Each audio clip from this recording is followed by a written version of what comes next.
को मेरा नमस्कार। मैं डॉक्टर मोना आज आप लोगों को हाइपोथायरॉयडिज्म के साइन सिम्टम और उससे बचने के उपाय के बारे में बताने के लिए उपस्थित हुई हूँ। सबसे पहले हम लोग ये जान लें कि थायराइड ग्लैंड है क्या। ये थायराइड ग्लैंड हमारे नेक के श्वास नली में जो विंड पाइप होती है इसके दोनों लोब के बीच में उपस्थित होता है। थायराइड ग्लैंड श्वास नली के पास इस्थेमस से जुड़ी होती है। ये एक इंडोक्राइन ग्लैंड है। ये जनरली T3 और T4 हार्मोन प्रोड्यूस करता है। T3 ट्राई आयोडोथायरोक्सिन जिसे कहते हैं और T4 थायरोक्सिन हार्मोन होता है। ये दोनों हार्मोन जनरली ब्लड में जाकर एक मैसेंजर के रूप में काम करते हैं और ये हमारी बॉडी के बहुत सारे मेटाबॉलिक एक्टिविटी को रेगुलेट करते हैं, प्रोटीन सिंथेसिस को रेगुलेट करते हैं या फिर ग्रोथ को रेगुलेट करने में बहुत अहम भूमिका निभाते हैं और ये हमारे मूड को चेंज करने में इनकी एक बहुत बड़ी अहम भूमिका होती है। T4 हार्मोन को रेगुलेट करने के लिए TSH एक हार्मोन होता है जिसे थायराइड स्टिमुलेटिंग हार्मोन भी कहते हैं। वो हमारे ब्रेन के पीछे एक पिट्यूटरी एक छोटी सी ग्लैंड होती है, उसमें इसका प्रोडक्शन होता है और वहीं से सिक्रीशन होता है। इस सिक्रीशन को रेगुलेट हाइपोथैलेमस करता है। सच T3 T4 हार्मोन को हमारे बॉडी में बैलेंस करता है। जब T3 T4 का सिक्रेशन कम होने लगता है तो उस स्थिति में TSH का सिक्रेशन बढ़ जाता है ताकि T3 T4 हमारे बॉडी में उसका सिक्रेशन मेंटेन रह सके। अगर आपका T3 लेवल 60 से 200 के बीच है तो वो नॉर्मल कहलाता है।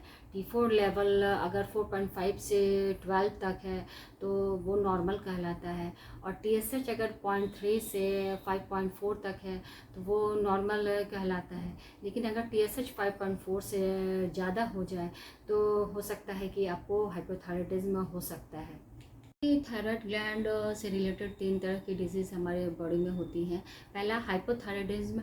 हाइपोथायरॉयडिज्म में क्या होता है कि T3 T4 का सिक्रेशन कम होता है और TSH का सिक्रेशन ज़्यादा हो जाता है तो वो हाइपोथायरॉयडिज्म कहलाता है। दूसरा है हाइपरथायरॉयडिज्म। जब T3 T4 का सिक्रेशन ज़्यादा हो जाता है, TSH का सिक्रेशन कम हो जाता है तो वो हाइपरथायरॉयडिज्म कहलाते हैं। तीसरा है ग्वाइटर है। जब आयोडीन की डिफिशियंसी या आयोडीन हमारी बॉडी में कम हो जाता है तो हमारे पैराथायराइड जो होते हैं वो फूल जाते हैं, उसमें छोटी छोटी गांठें हो जाती हैं जिसे ग्वाइटर कहते हैं। और अदर भी जैसे कि थायराइड ग्लैंड का कैंसर भी होता है या थायराइड ग्लैंड में इन्फेक्शन हो जाए तो और भी प्रॉब्लम और अदर तरह के प्रॉब्लम भी होने लगते हैं। पेशेंट में हाइपोथायरॉयडिज्म होता है उनमें कुछ लक्षण देखने को मिलते हैं जैसे कि डलनेस फील करना, बॉडी फूल जाना, बॉडी फैटी हो जाना, कॉन्स्टिपेशन होना, नींद कम आना या MC इरेगुलर होना या फिर ग्रोथ ठीक से नहीं होने की वजह से प्यूबर्टी लेट से होना या फिर हेयर फॉल होना। ये सब लक्षण जो है सो हाइपोथायरॉयडिज्म के पेशेंट में होती है। कोलेस्ट्रॉल लेवल भी डिस्टर्ब हो जाता है। मैं बता दूं कि किन किन कारणों से हाइपोथायरॉयडिज्म होता है। सबसे पहले तो आयोडीन की कमी से भी हाइपोथायरॉयडिज्म हो सकता है। दूसरा, जो पेशेंट हिल स्टेशन में रहते हैं उनको हाइपोथायरॉयडिज्म होने की संभावना ज़्यादा होती है। या फिर तीसरा है फैमिली हिस्ट्री में आपके नाना नानी दादा दादी को अगर हाइपोथायरॉयडिज्म है तो उन पेशेंट में भी हाइपोथायरॉयडिज्म होने की संभावना ज़्यादा होती है। चौथा है हाशिमोटो थायरॉयडाइटिस होता है जिसमें ये एक ऑटो इम्यून डिसऑर्डर है। इसमें आपका इम्यून सिस्टम ही ऐसा एक हार्मोन प्रोड्यूस करता है जो थायराइड ग्लैंड को ही वो अटैक करता है हार्मोन और T3 T4 हार्मोन का प्रोडक्शन जिसमें ठीक से नहीं हो पाता। पांचवा है इन्फ्लेमेटरी ऑफ गट्स होता है जिसमें माइक्रोन्यूट्रिएंट्स या मैक्रोन्यूट्रिएंट्स का एब्जॉर्प्शन बॉडी में ठीक से नहीं हो पाता जिसकी वजह से भी हाइपोथायरॉयडिज्म होती है। उसके बाद छठा है कॉन्जेनाइटल हाइपोथायरॉयडिज्म हाइपोथायराइडिज्म, इसमें अगर मदर जब प्रेग्नेंट होती है तो बच्चे में थायराइड ग्लैंड ठीक से डेवलप नहीं हो पाता, और वो जब डिलीवरी के बाद बच्चे जब बड़े होते हैं तो हाइपोथायराइडिज्म डेवलप उसमें हो जाता है।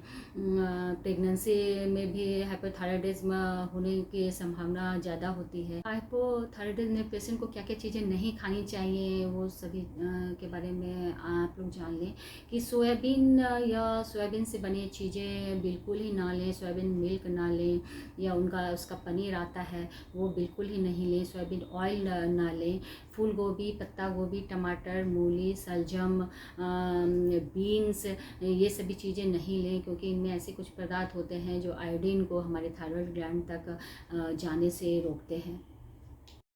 जिन पेशेंट को हाइपोथायराइडिज्म है वो क्या क्या चीज़ें खा सकते हैं उसके बारे में मैं बता दूं कि सबसे पहले प्रोटीनियस पदार्थ आप लें, मिल्क लें, मिल्क से बनी चीज़ें लें, पनीर लें, इसमें आयोडीन की मात्रा सही होती है। उसके बाद आप एग खाएं, सी फिश लें, इसमें आयोडीन की मात्रा बहुत होती है, या सेलेनियम, जिस पदार्थ में सेलेनियम है आप वो चीज़ें लें, ओमेगा 3 फैटी एसिड जिन जिन चीज़ों में हैं वो लें, छिलका सहित अनाज जो हैं गेहूं, जौ, बाजरा, ये सभी खाएं, आयोडीन सॉल्ट लें, इससे बहुत हद तक आप हाइपोथायराइडिज्म से ये सभी चीज़ें खाने से आप बच सकते हैं। कुछ घरेलू उपाय हैं जिसे अपनाकर आप हाइपोथायराइडिज्म से बच सकते हैं या उसे मेंटेन कर सकते हैं। सबसे पहले तो आप व्हीट ग्रास जूस आप ले सकते हैं, अगर आप मार्केट में अवेलेबल होता है। अगर अवेलेबल नहीं आपको हो रहा है तो आप गमले में ही गेहूं को उपजा करके उसके पत्ते को काट कर उसे पीस के एक गिलास पानी में उसके पेस्ट को डालकर उसे खाली पेट पे रोज़ पी सकते हैं। दूसरा है रात में सोते समय दूध, एक गिलास दूध में 1 चम्मच अश्वगंधा डाल के आप ले सकते हैं, इससे भी थायराइड मेंटेन रहता है। तीसरा है अदरक का भी यूज आप कर सकते हैं, इसमें पोटेशियम, मैग्नीशियम बहुत मात्रा में होती हैं जो थायराइड ग्लैंड को मेंटेन करने में, रेगुलेट करने में बहुत सहायक होती हैं। उसके बाद आप धनिया पत्ती का जूस, आप सादा धनिया पत्ती ले लें, उसे धो के मिक्सी में पीस के उसका पेस्ट बना लें, और 1 चम्मच पेस्ट को 1 गिलास पानी में आप डाल के रोज खाली पेट में पिए, इससे थायराइड ग्लैंड बहुत हद तक मेंटेन होता है। या सुबह खाली पेट में आप नींबू पानी भी पी सकते हैं। लौकी का जूस भी थायराइड ग्लैंड को मेंटेन करने में बहुत हद तक लाभदायक साबित होता है। आप 1 गिलास लौकी का जूस रोज़ सुबह खाली पेट में पी सकते हैं। जिन पेशेंट को हाइपोथायराइडिज्म है उनके लिए होम्योपैथ में बहुत अच्छी अच्छी मेडिसिन्स हैं। पहला है थायरोडिनम 3x, जिसे पेशेंट 2 गोली दिन में 3 बार ले सकते हैं। 1 महीने तक ये गोली लें, उसके बाद अपने TSH लेवल को आप चेक करके देख लें कि आपका TSH लेवल कितना कंट्रोल में आया है। दूसरा है कैलकेरिया कार्ब 200, इसे 2 बूंद दिन में 2 बार वो पेशेंट ले सकती हैं जो थोड़ी फैटी हैं, जिनका मेंस्ट्रुएशन डिस्टर्ब रहता है, रेगुलर रहता है, जिनको कॉन्स्टिपेशन रहता है, उन पेशेंट को ये बहुत अच्छा काम करती हैं। तीसरा है CPR 30, वो पेशेंट जिनका स्वभाव चिड़चिड़ा होता है, जो दुबली पतली है, उस पेशेंट को दिन में 3 बार 2 बूंद CPR लेने से बहुत हद तक हाइपोथायराइडिज्म में लाभ मिलता है। चौथा है फाइटोलेका 30, वे पेशेंट जो फैटी हैं, जिनका पेट निकला हुआ है, उस पेशेंट को ये बहुत हद तक लाभदायक साबित होता है। उनमें 2 बूंद 3 बार वो पेशेंट ले सकती हैं। या फिर आयोडम 30 5 बूंद 3 बार पेशेंट ले सकते हैं, ये भी हाइपोथायराइडिज्म में बहुत हद तक लाभदायक साबित होता है। कुछ आसन हैं जो हाइपोथायराइडिज्म में पेशेंट को ज़रूर करना चाहिए, जैसे हलासन है, दूसरा भुजंगासन है, तीसरा धनुरासन है, या चौथा उज्जयी आसन है। ये सभी आसन मैं पिक्चर में दिखा देती हूँ, आप इस आसन को करिए, इससे थायराइड ग्लैंड पर बहुत असर करता है, हाइपोथायराइडिज्म में बहुत हद तक आपका कंट्रोल में आ सकता है। आप कोई भी दवा डॉक्टर के कंसल्ट के बिना ना लें। अगर आप पहले से एलोपैथ दवा खा रहे हैं तो उस दवा के पावर को थोड़ा कम करके और साथ में तब होम्योपैथ दवा ले सकते हैं, लेकिन बिल्कुल से ही दवा बंद ना करें। और ये आप डॉक्टर आपके जो फैमिली डॉक्टर हैं उनसे कंसल्टेशन के साथ ही आप इस दवा को लें।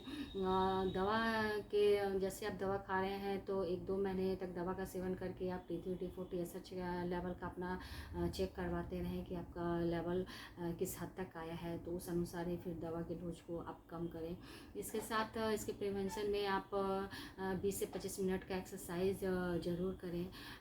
आप अगर एक्सरे कराने जा रहे हैं तो आप एक्सरे से भी थायराइड ग्लैंड बहुत डिस्टर्ब होता है, तो जब भी एक्सरे करवाएं गला का तो कॉलर का यूज आप ज़रूर करें। इसके साथ ही मैं इस टॉपिक को ख़त्म करती हूँ। स्वस्थ रहें, खुश रहें, हेल्दी रहें, टेंशन फ्री रहें। नमस्कार।